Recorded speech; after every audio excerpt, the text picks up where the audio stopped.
chapter 6. So again, Genesis chapter 6 is where we'll be at. We're going to pick up at verse 5. And before we go there, I want to capture an idea that I thought was related. I was listening to a podcast and someone made a comment that I thought was related to the ways that we want to pay attention to Genesis and what it shows us. And the person said that, you know, in times past, people attributed natural disaster type events to deities. And now today we've, through science, discovered that none of those things are caused by supernatural beings. They're all caused by scientific scientific acts of nature. And when we read through Genesis, and I don't know if you know this, but really Genesis is the only Bible book that scientists are going to attack, because the rest of the Bible doesn't really touch on anything that becomes overly scientific to deal with. It's Genesis that's the focal point for science. And what you want to note is, as we've been reading, Genesis is very vague in the way it describes things. And so it's difficult to pin on Genesis specific scientific details. Plus, the statement that science has proven that there is no supernatural force that drives activity. The statement that we've discovered scientific causes is true, but the conclusion does not have to be true. So the scientific discovery does not make the conclusion true. So if they discover how a tornado comes into being scientifically, that doesn't mean that God didn't cause that tornado to happen or create the nature that causes it to happen. God works within his nature, and we see that in Genesis, that God sets up the system, and he, for the most part, uses the system or manipulates the system to cause events to happen.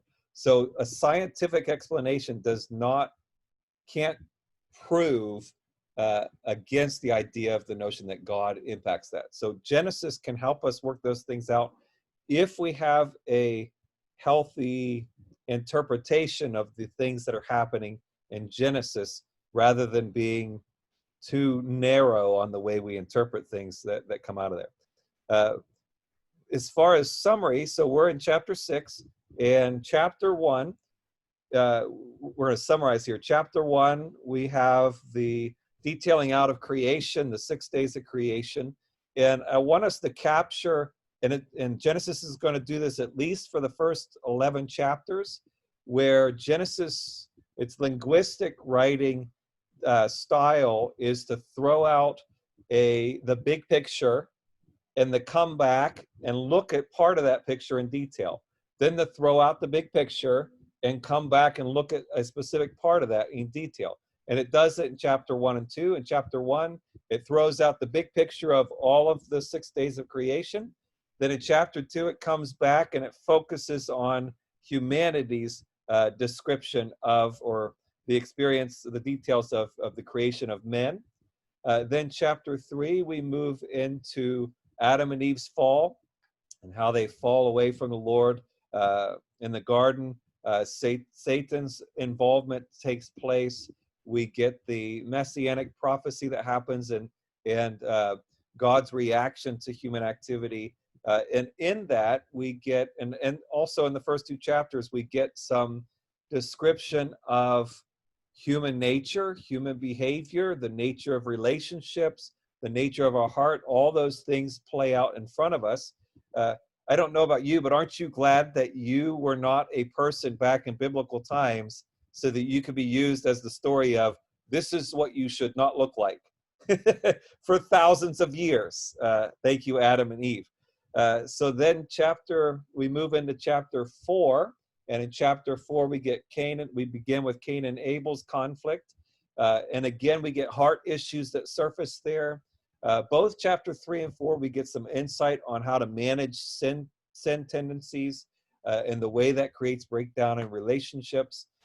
Then, as we move through chapter 4, we get a little bit of tracing of a genealogical line as we move through Cain's line some, and we go back to Adam and Eve with Seth, their next son, surfacing. Then we move to chapter 5, and we get the journey through a genealogy from Adam down to Noah, if not Noah, at least close to him, but I think we go down to Noah. And we follow the details of the lifespan of each individual and how many of them were living up to the age of around 900, some of them over that age, and how the age was just gradually moving down until we reach the flood. And then we're going to see in the coming chapters, I don't know if we'll get to it tonight, but we'll see how the decline starts to become more drastic in the drop of the age of each individual as we move through the generations. So that's the summary of those first 5 chapters. Then we get into 6. We got into the start of that, the first 4 chapters, where we have the weird experience of the sons of God coming down, having relations with women.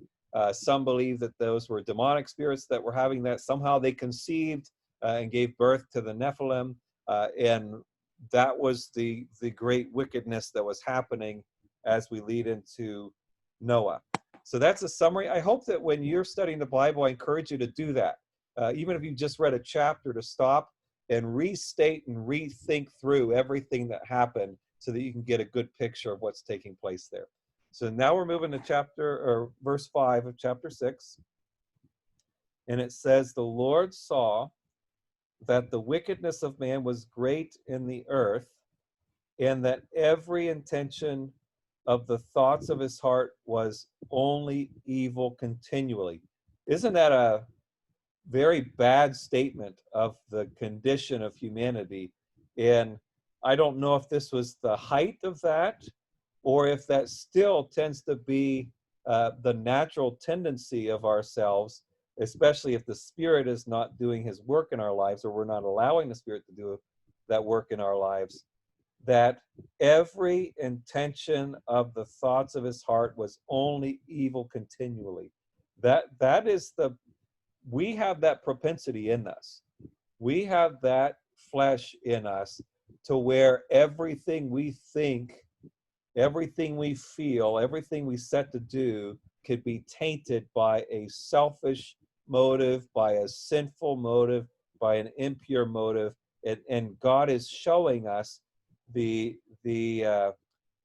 human flesh in its true form.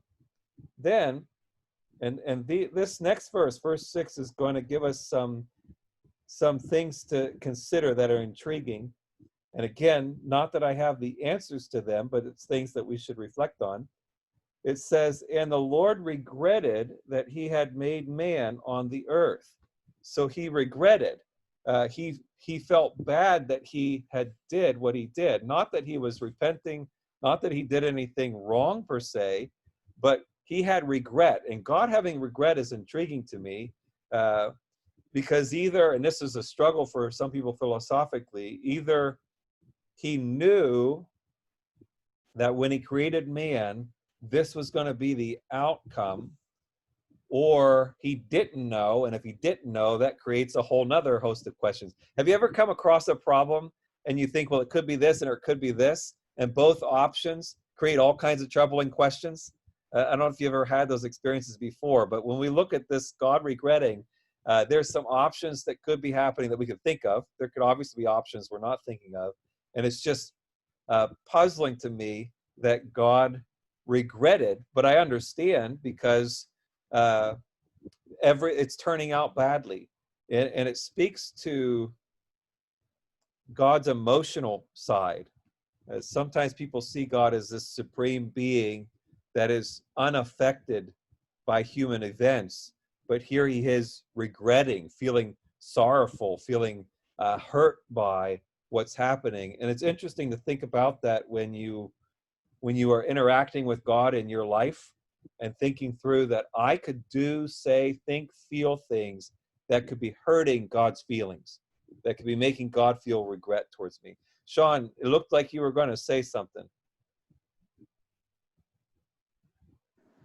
I wasn't that important. It's just I was just saying that's either a dilemma or a paradox. A Oh, dilemma being two options. Which one do I do? A paradox meaning, I'm sure you know, but there's no right or wrong answer. It seems seemingly like there's no way out of this. I'm stuck between a rock and a hard place, kind of thing. yes, yeah, and that's what that idea of God regretting puts us in those shoes of what's happening here. How is God regret? Like what's taking place here? Uh, the other troubling statement in this verse, which before I mention that, I want to point out that it says that he regretted that he had. Oh, I bumped the chapter button and I moved to the other chapter. Here we go. Regretted that he had made man on the earth. I want you to note that, and we'll see this as we get into the flood, that sometimes when the Bible, particularly Genesis, is saying the earth, it's referring to the land portion of the earth, not necessarily the globe. So here it is likely referring to the land portion because we're land dwellers. But that's just an aside note. And then it says it grieved him to his heart, which I already went there anyway. But God's grieving, God's emotions, God's sadness that he feels. When it says that we are made in God's image, part of that is that we're made emotional beings because he is an emotional being. He's sad, he's happy, he's joyful and excited, he's remorseful, he's angry. All the emotions that we feel, God feels. And it should encourage us on our intimacy with God, that we can feel with God and we can impact him. He can impact us when it comes to those emotions. Verse 7 says, "So the Lord said, I will blot out man, whom I have created from the face of the land, man and animals and creeping things and birds of the heavens." And again, heavens here is likely sky. "For I am sorry that I have made them." But Noah found favor in the eyes of the Lord. So again, God's sorrowful. He's sad. He's regretting that he had done this whole experiment, but now he's going to try to attempt to bring correction. And so his attention is drawn to Noah, who has found favor with God. And we want to keep in mind, what is it that's causing this favor with God? Verse 9, "These are the generations of Noah. Noah was a righteous man, blameless in his generation. Noah walked with God." So the three traits that are mentioned after it's saying that Noah found favor with God is that he was righteous, blameless, and walked with God. So if you want to know how to find favor with the Lord, then live a righteous, blameless life and walk with God. And it has to be the two. That's the whole faith versus works. We have to be expressing our faith and our relationship with God in the way we act and behave, but we also have to have the relationship with God there also. So Noah had that. That generated favor from the Lord for him. Then verse 10, "And Noah had three sons, Shem, Ham, and Japheth." So we want to keep these three guys in mind. "Now the earth was corrupt in God's sight, and the earth was filled with violence." Just grab onto that word violence, because the world is filled with corruption or sin, and the specific sin that's mentioned is violence, which we see that when we go back to Lamech. Lamech said, "I have killed two men, and if Cain's protected this amount, I'm going to be protected more." Cain had killed his brother Abel. So we see the violence that is already taking place, that is the cause of God preparing to bring judgment to the earth. Verse 12, "And God saw the earth, and behold, it was corrupt, for all flesh had corrupted their way on the earth. And God said to Noah, I have determined to make an end of all flesh, for the earth is filled with violence through them." I want you to note something. Did you notice he said all flesh? But Noah Shem, Ham, and Japheth and all their wives are going to not be destroyed. But he says he's going to destroy all flesh. Again, note the general way in which God speaks in Genesis. When he says all flesh, he doesn't mean every single individual. And so we want to note the whole way in which God communicates in the Bible, that sometimes he speaks in a more generality than he does specifics. So just again, highlighting details. And this is also an important thing to note when you're studying the Bible. You will read things that seem to not be significant as far as application, but they're building blocks to help me understand the way the Bible's written, understand the way it's being communicated, and then understanding that when I get to more significant or seemingly significant parts, I'm going to have a greater ability to understand because I was willing to read through the ones that seem less significant. I have told Heather and teased Heather a number of times. I always like saying that the CFC shows back up on her video over there. She didn't, so I think I could talk freely. I have often told Heather that I like reading boring books. And the reason why is if you're willing to discipline yourself to read through boring books, there are a lot of hidden nuggets and gems and jewels in there that you don't find if you're not willing to read through the boring stuff. And a lot of times what's the valuable things found in there are not found in the stuff that is a more entertaining resource. And it's the same with scripture.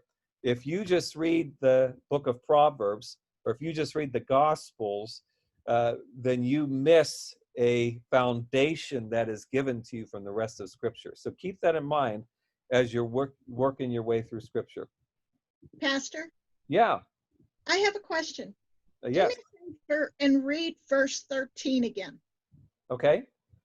And God said to Noah, I have determined to make an end of all flesh, for the earth is filled with violence through them. Behold, I will destroy them with the earth. My variation on your translation? Yeah, my translation, which is the New King James Version, says, the end of all flesh has come before me. So I grabbed the Jewish book is saying the same thing. The end of all flesh is coming before me.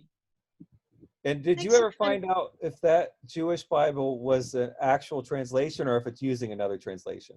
No, it's an actual translation. It's its own translation. So Yeah. when we're questioning a translation issue, anybody remember what app is good to go to give you a little bit of resolution to that?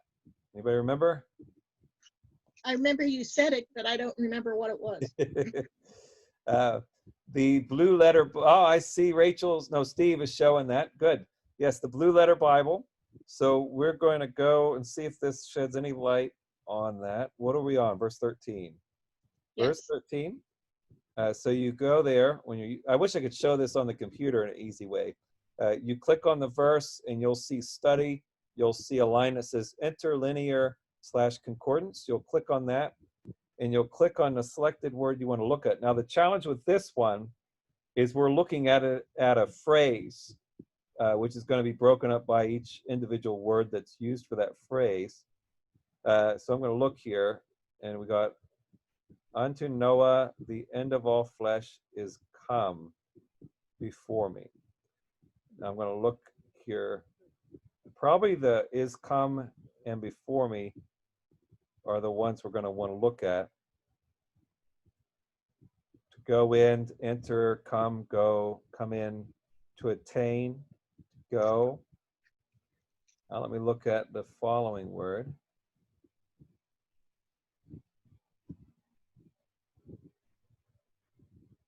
And look at the one that's translated before me. Is translated face, presence, person. So it looks like the rendering is that the end is come before me. Looks like the language there.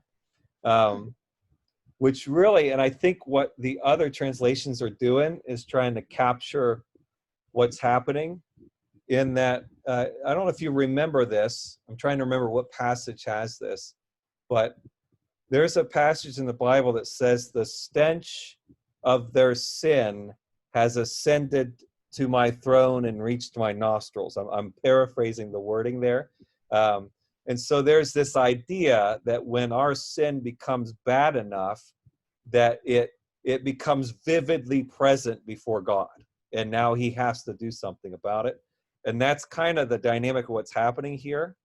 And then God reacts to it. And so those that are translating the ESV, probably the NIV would sound similar, are trying to capture that idea that God's reacting to sin and he's bringing punishment.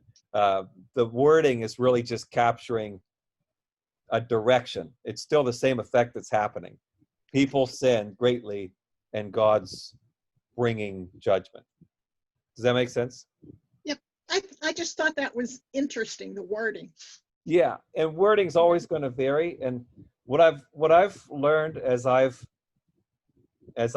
compared translations off and on in Bible studies, and looked at language things, 99% of the time, the wording is still expressing the same idea.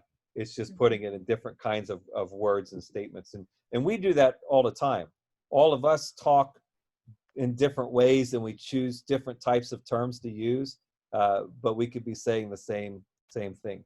So thanks, Joni, for pointing that out. Verse 14 says, make yourself, he's speaking to Noah, make yourself an ark of gopher wood, make rooms in the ark, and cover it inside and out with pitch. This is how you are to make it. The length of the ark, 300 cubits, its breadth 50 cubits, and its height 30 cubits. Now, I'm trying to remember the equivalent. You can find a possible equivalent of cubits to feet. Pastor, NIV tells you. And what ratio does that give?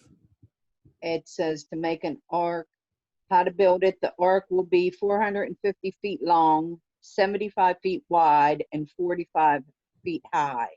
Yeah. And that's not totally certain because the people have struggled to figure out an exact ratio. One of the ratios I've found is I didn't find where, hold on, I'm looking for it. Where did I put that? 10. It's 10 cubits is 15 feet. Is one of the ratios I found. And so people's interpretation, like you read there, Cindy, of the measurements of the total ark, because you have multiple cubits there, it varies. And really that's an ancient measurement. And we've not really settled on that we know for sure the exact ratio of how that compares. But you're right, those are the dimensions in feet based on what we know. And some have estimated that the size of the ark might be in the realm of a football field length or a football stadium length, somewhere in that size. And again, you're going to have multiple floors going on there and a bunch of different rooms. Pastor, Yeah. I had read that a cubit was actually the length from a person's elbow to their extended hand, their middle finger, 18 inches. Okay, so in which, if that's true, and Sean one time told me how people, when they were building houses, they would use 2x4s to level things or make sure things are level, but it would depend on how accurately level the 2x4 is on how accurate you're going to level things. It's the same way with a measurement like that, from my elbow to my fingers. That might be 18 inches for some. It might be shorter or longer for others. But there were times when exact measurements were not as prevalent as they are now. And so they used different ways like that to measure, which would create a variance in the results. And that's why with measuring the ark, it's difficult to get an exact size. And the reason why that's important is some people use the ark to focus on disproving the Bible because of its size and whether or not it could contain all the animals it claimed to contain. And for me, that's not problematic because we don't really know for sure what the size of that ark was because of the difficulty in translating from an ancient measurement that was not always the same, not always reliable to modern measurements. Sean, were you going to say something? I was going to say that's where the expression rule of thumb, if you've heard of that, that's where that came. Mm-hmm. Because years ago they would use what they had. They didn't have tape measures or yardsticks, so they would use their thumb or what she said. I heard that also from your middle finger, to your elbow, and they used different measurements. I think one was from your shoulder to your finger, so they use different things. And that's the cool thing is, it's not that God's not giving us the heads up. Throughout Genesis, we've seen that God has given us the heads up that things are not exactly as they appear. Just like I said with Adam, his first day of life looked like an adult male. But that's not deception on God's part, because he's pointing that out to us throughout the Bible, that there's not exact things that are happening here. There's variances that are taking place. And if we know that, when someone comes along and says, well, based on the measurements of the ark, it certainly could not have contained all the animal species it was supposed to contain. Well, you can't really argue that, because you really don't have a basis to know the exact measurement of the ark. So those are things to just keep in mind as you work through the Bible.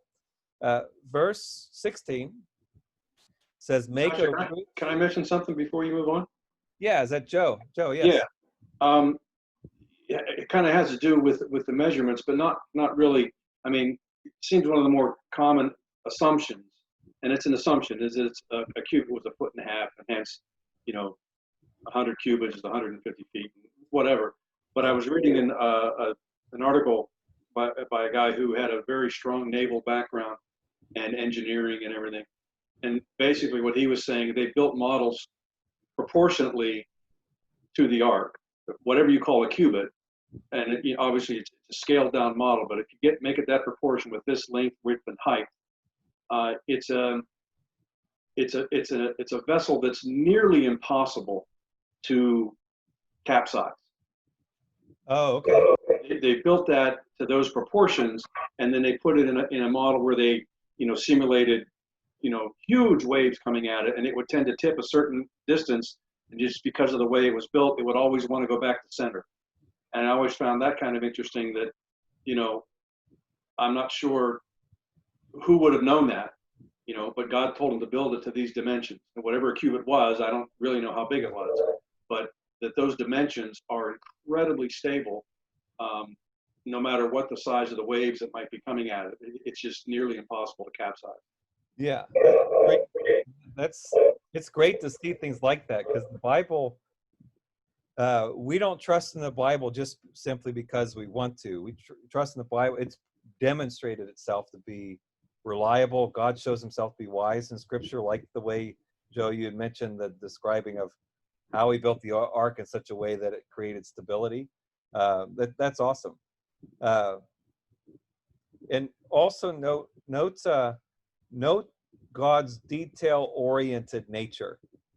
God is often very detail-oriented when he does things. And he probably had to, like you were mentioning with your story there, Joe, in order to create safety for that boat. So back to verse 16. It says, make a roof for the ark. And this is, again, God speaking to Noah. And finish it to a cubit above. And set the door of the ark in its side. Make it with lower, second, and third decks. For behold, I will bring a flood of waters upon the earth to destroy all flesh, in which is the breath of life under heaven. Everything that is on the earth shall die. And again, I want to note everything that is on the earth shall die. Not everything died. One, because Noah, Shem, Ham, and Japheth and their wives survived. But two, all the water animals survived this flood. There is no destruction really of the fish and the creatures that live in the sea. And so this is one, it's a general statement. And two, earth in my mind, from what I've seen so far in Genesis, tends to be focusing more on the land than it does on the entire globe. Verse 18, but I will establish my covenant with you. Now note, this is the first time we're seeing covenant surface in the scripture here in chapter 6. And you shall come into the ark, you and your sons, your wife and your sons' wives with you. So again, we got 8 people coming in. And of every living thing of all flesh, you shall bring 2 of every sort into the ark. Now, make note of the 2 there, 2 of every kind, to keep them alive with you. They shall be male and female, of the birds according to their kinds. And again, not that is species. Kind is not likely species. It's likely higher up on the animal chain. And of the animals according to their kinds, of every creeping thing of the ground, according to its kind, 2 of every sort shall come into you to keep them alive. Also take with you every sort of food that is eaten, and store it up. It shall serve as food for you and for them. Noah did this. He did all that God had commanded him. And again, his behavior is showing us why Noah found favor with God. He was responsive to God's instructions and God's commandments. And 2 of every kind. I wanted to note that one of the beefs that I heard, anybody know Bill Nye and the Science Guy? Okay, some of you do. He did a children's program, though I think it's dated now. I think it first came out probably 15 years ago or so. But he did a science children's show, and he was involved in a debate with Ken Ham, who's the guy that created the Ark Museum in, I want to say, Tennessee, somewhere in that direction. And they did a debate, Ken Ham and Bill Nye. And Bill Nye, one of his arguments was, based on the size of the ark, and again, we already talked about the whole issue with size, but based on the size of the ark, and based on the estimated time period of that flood, and based on the number of modern species, and the way that species can reproduce to create new species because of certain kinds reproducing with each other, there would not be enough time for the amount of animals that would be on that ark to create the amount of species that there are now. Now, there's a number of issues with that. One is we really can't say for sure that we get an accurate reading on the time placement of the flood. That's one. 2, we don't know if we got an accurate reading on the size of this boat. And 3, when it says kind, we still don't know exactly what level on the animal kingdom kind sits. And scientists are never assuming the supernatural happening either. So let's say that there is not enough time for species to develop naturally, the amount of species we have. Who's to say that God wouldn't have intervened supernaturally at any point along the way as far as the number of species? So there's all kinds of questions that are left open with Genesis if you use it right, that does not allow scientists, evolutionary scientists, to disprove the Bible. I hope that you're following what I'm saying there. So keep in mind, he mentioned 2 of every kind. We're going to move over to chapter 7.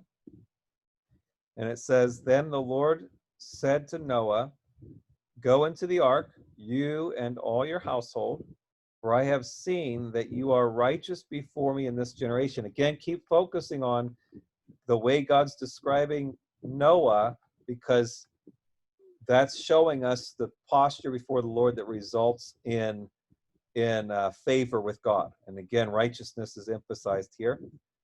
Verse 2, take with you, listen to this, 7 pairs of clean animals. It's not just 7 of every clean animal, but 7 pairs. So it's possible, likely, that we're getting 14 of each clean animal, the male and his mate, and a pair of the animals that are not clean, the male and his mate. So 1 pair of the unclean animals, which is resulting in our 2, And 7 pairs of the birds of the heavens also, male and female, to keep their offspring alive on the face of the earth. So we get 2 or 7. We get 2 or 14. And looks like there might be a contradiction moving from 6 to 7. But if we have been paying attention to the flow of the book of Genesis and the way it's written, Genesis is written with vague terms and then specific, vague and specific. It moves forward with an overall view and then gives us a detailed view. So it does the same here. In chapter 6, God's just giving the general statement of 2 of every kind, probably emphasizing the pairs that are going to be resulting, because we're doing male and female with everything. So we're getting sets rather than individuals. And when we move over to chapter 7, we're getting a more detailed out of, yeah, it's 2 because it's pairs, but it's specifically 2 of unclean and 14 of clean. So does that make sense for everybody? Anybody have any questions regarding the ins and outs of how that's not contradictory? Okay, good. It's important for you to know these things, especially if you interact with those that are not saved. They have their objections to the Bible, and you have the ability to answer them. And wanted to mention too, one of the easiest ways if someone does have an objection to the Bible, or they say they believe there's a lot of contradictions in the Bible, is ask them if they can give you an example of one. Because most of the time they really have no example of contradictions. They just assume that there are a lot of them. Just a side note. Verse 4, for in 7 days I will send rain on the earth 40 days and 40 nights, and every living thing that I have made I will blot out from the face of the ground. Again, general terms, because not everything's dying. Not every human and not every animal is dying, but he's speaking in general terms. And Noah did all that God, the Lord had commanded of him. So note that he didn't tell us, unless I missed it, so far he didn't tell us the amount of time it took Noah to build the ark. It just says that he was to build the ark. And I'm assuming that it took him more than 7 days, because he's talking to Noah, giving him his instructions, and then says in 7 days he's going to send the rain, and after 40 days the entire earth will be flooded. So again, we get kind of a generality flow. We get a vagueness that happens here as far as chronology and time and specific dates or specific events. Verse 6, Noah was 600 years old when the flood of waters came upon the earth, and Noah and his sons and his wife and his sons' wives with him went into the ark to escape the waters of the flood. Of clean animals and of animals that are not clean, and of birds and of everything that creeps on the ground, 2 and 2. And again, that's where we get our 2. That's why we got 2 at chapter 6. Male and female went into the ark with Noah, as God had commanded Noah, and after 7 days, the waters of the flood came upon the earth.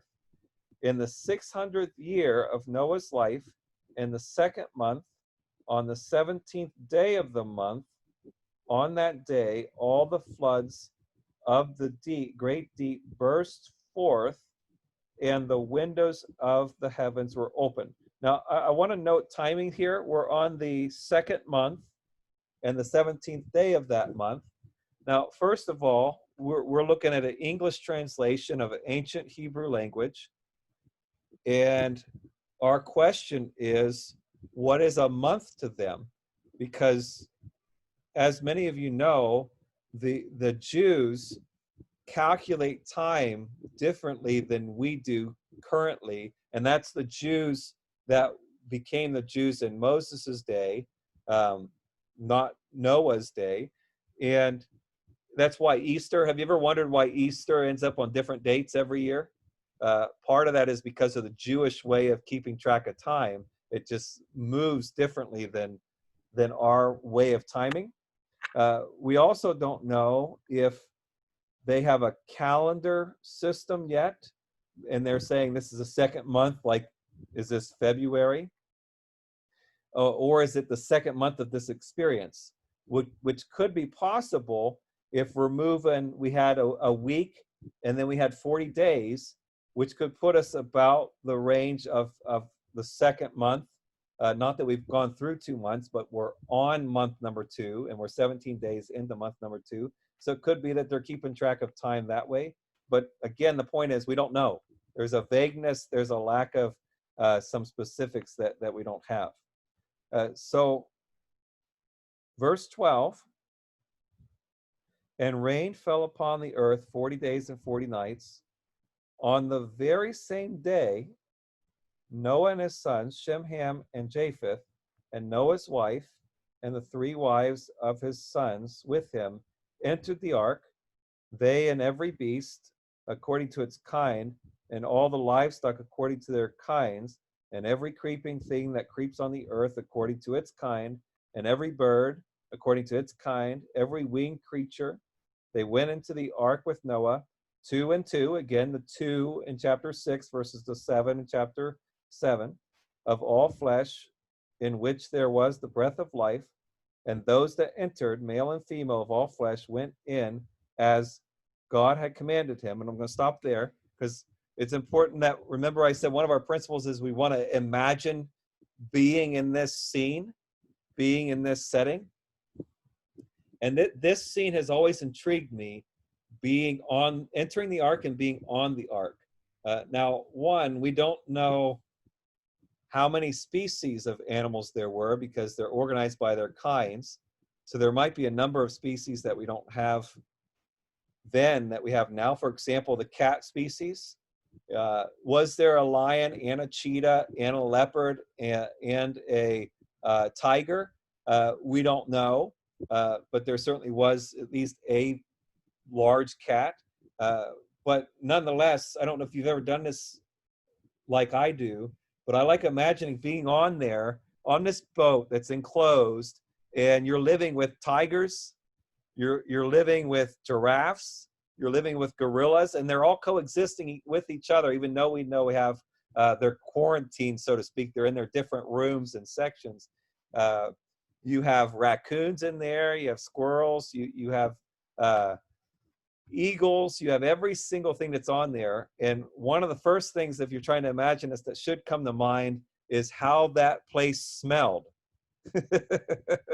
And also, what were they doing with the manure during the course of about a year's time that they end up on that boat? Were they dumping it off into the ocean? And if they were, did OSHA show up and give them some violations for damaging the earth by their waste?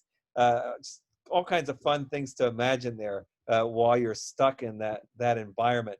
Feeding them. What does the day's work look like when you have to feed all those animals on a daily basis? It's just an intriguing setup for me to think about. The sounds. Could you imagine sleeping in that boat? You know, was it quiet? Were you hearing monkeys making sounds, birds chirping? Love just thinking through the context of what I'm experiencing if I'm Noah and his family being on that ark. So they're there. And then at the end of verse 16, it says, and the Lord shut him in. My imagination and my curiosity is wondering, when it says the Lord shut them in, did God shut the door to the ark? You know, did they have a pulley system or rope and the people shut it, and the shutting them in does not refer to the closing of the door? Or did the door just start to float up and close because God himself closed it? Again, just try to be like a child sometimes when you read through the Bible and just play the curious card. And you know how kids often ask why all the time? Just ask the why. Everything you're reading, ask why and what's happening and what did that mean? And it's fun. The Bible's fun for me when I think through those things. So verse 17, the flood continued 40 days on the earth. The waters increased and bore up the ark, and it rose high above the earth. I forgot to mention, and I was looking to see if it said it down below, but I think it might have said it above where it says the waters burst forth from the deeps. No, I want you to note that the waters that's causing the flood is coming from both directions. It's coming from the sky in the form of rain, and it's coming in whatever form this is from the Earth's surface. So the water is coming from both directions. So if a scientist ever got smart and decided he was going to try to calculate if 40 days was enough for rainwater to flood the whole Earth, just keep in mind that factor, that it's not just the rain, it's coming from both directions. And keep importantly, a very important factor, that God's causing this flood. So even if rain and the ratio of the water coming from the ground could not come fast enough to flood the whole earth in 40 days, God can supernaturally, I mean, this is the God we saw in Genesis 1 that spoke things into existence in a second. So same thing with the flood. So when we understand those dynamics, none of this is tricky for us when we're walking through the scripture. So again, verse 13, no, I jumped up. Let me move back down. We'll pick up at verse 18. The waters prevailed and increased greatly on the earth, and the ark floated on the face of the waters, and the waters prevailed so mightily on the earth that all the high mountains were under the whole heaven were covered. The waters prevailed above the mountains, covering them 15 cubits deep. So the highest mountain was at least 15 cubits underwater. And again, ratio their estimates, that would be around 20, be somewhere between 20 and 30 feet, that the highest mountain is sitting underneath water, is how high the water reached. Verse 21, and all flesh died that moved on the earth, birds, livestock, beasts, all swarming creatures that swarm on the earth, and all mankind. And again, note the all-inclusive language. Everything died, but everything did not die. So we're speaking in general terms, and we know that because God's demonstrating, he's telling us that 8 humans survive, and a number of animals survive. Verse 22, everything on the dry land in whose nostrils was the breath of life died. He blotted out every living thing that was on the face of the ground, man and animals and creeping things and birds of the heavens. They were blotted out from the earth. Only Noah was left, and those who were with him in the ark, and the waters prevailed on the earth 150 days. Now, here's something to note here that a lot of times teenagers like to ask in their curiosity. Where did they fit the Tyrannosaurus Rex on this boat? Because if we know the size of particular dinosaurs, it would be kind of perplexing to imagine them fitting 2 T-Rexes, 2 Brontosauruses, 2 Triceratops, 2 Stegosauruses, all those animals on there.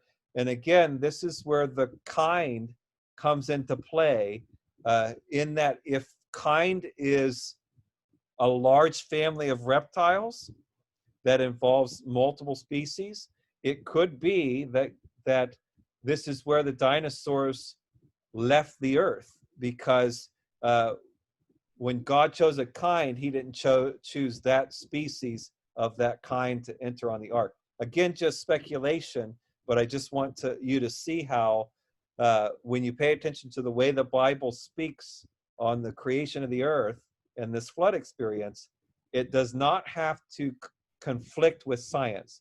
The only science it has to conflict with is 1, evolutionary theory, at least some forms of it, and 2, theory in general, because what a lot of people say is scientific fact is actually a scientific theory or a hypothesis rather than a proven fact.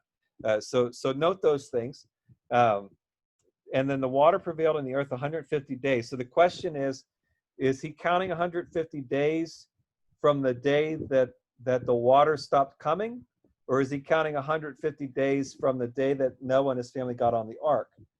because that will give us a variable of either we're at 150 days in or 190 days, because for 40 days the floodwaters fell upon the earth. So just things to think about, which puts us in the realm of 5 to 6 months at this point of this flood experience. Now, chapter 8, move to chapter 8, verse 1 says, "But God remembered Noah and all the beasts and all the livestock that were with him in the ark, and God made a wind blow over the earth, and the waters subsided." Again, note that there is a scientific reaction happening here. Wind is blowing, but God is causing the wind to blow. So just like when we started tonight's session, recognizing scientific things that are happening when supernatural or natural things are occurring does not mean that God's not involved in those things unfolding. And this is demonstrating that for us, that a wind, yes, is blowing, but God's the one that's causing the wind to blow. And it's this wind that's creating the waters starting to subside. Then verse 2, "The fountains of the deep and the windows of the heaven were closed." Again, we have the water coming from two places. It's coming from above and coming from below, and that's now stopping. "The rain from the heavens was restrained, and the waters receded from the earth continually. At the end of 150 days, the waters were abated, and in the 7th month, on the 17th day of the month," and again, if we're counting not a calendar like we're in July because it's the 7th month, but we're counting the experience, the chronology is still fitting where we are possibly falling in our 7th month time period here.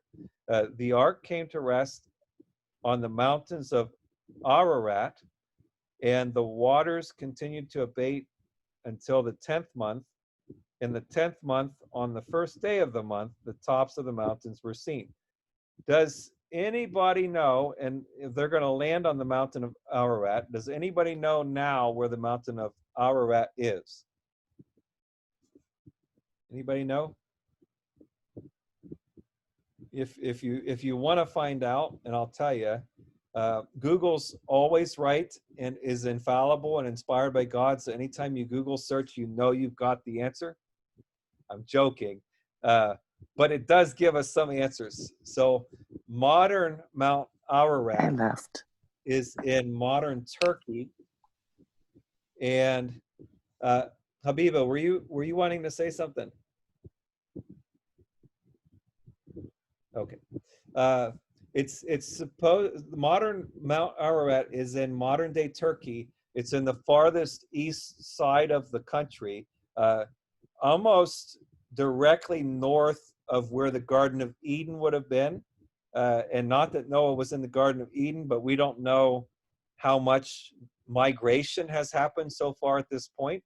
And like we said last week, the bulk of early ancient human history is centered around that area of the Middle East.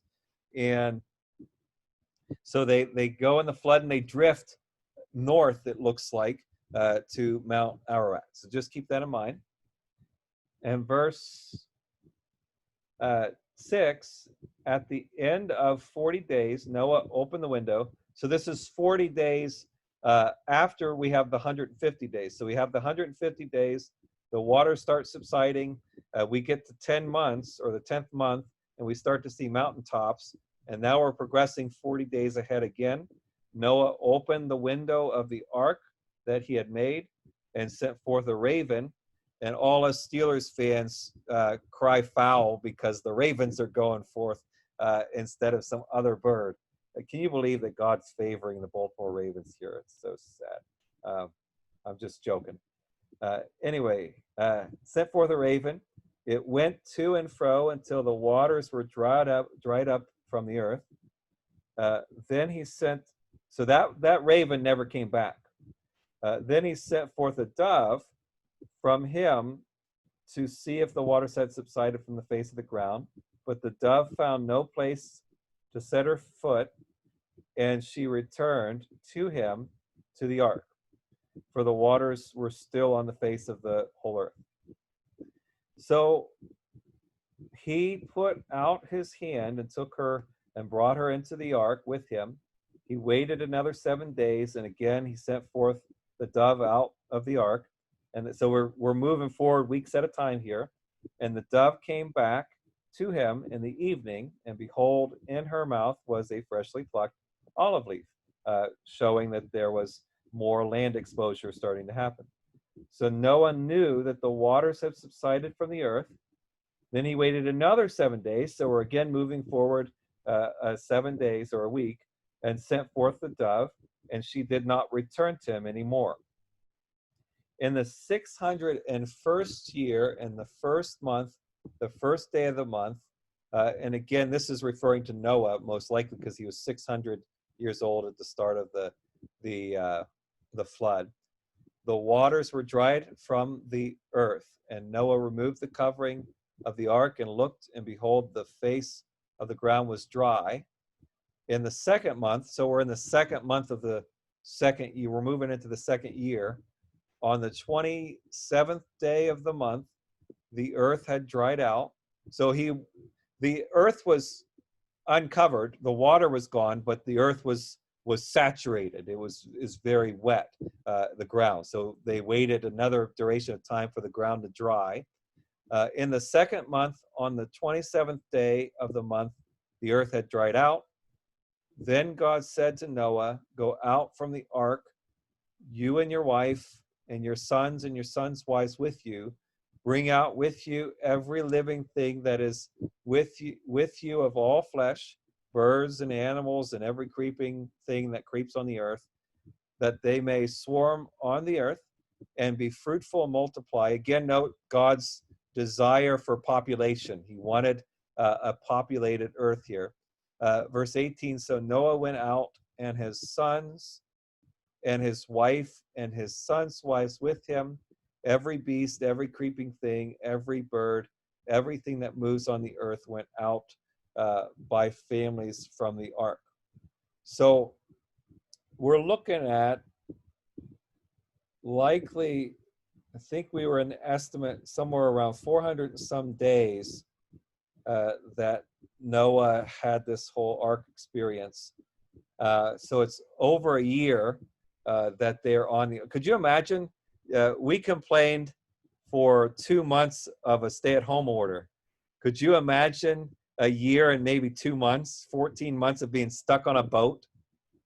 Could you imagine that? And a stinky boat with all those animals, and you're just floating around on the water. So that's Noah and his family's experience that they went through. And so, again, just a lot of stories there, a lot of details, mostly giving us building blocks as far as the nature of humanity, the nature of creation, and the way God's reacting to things and interacting with nature.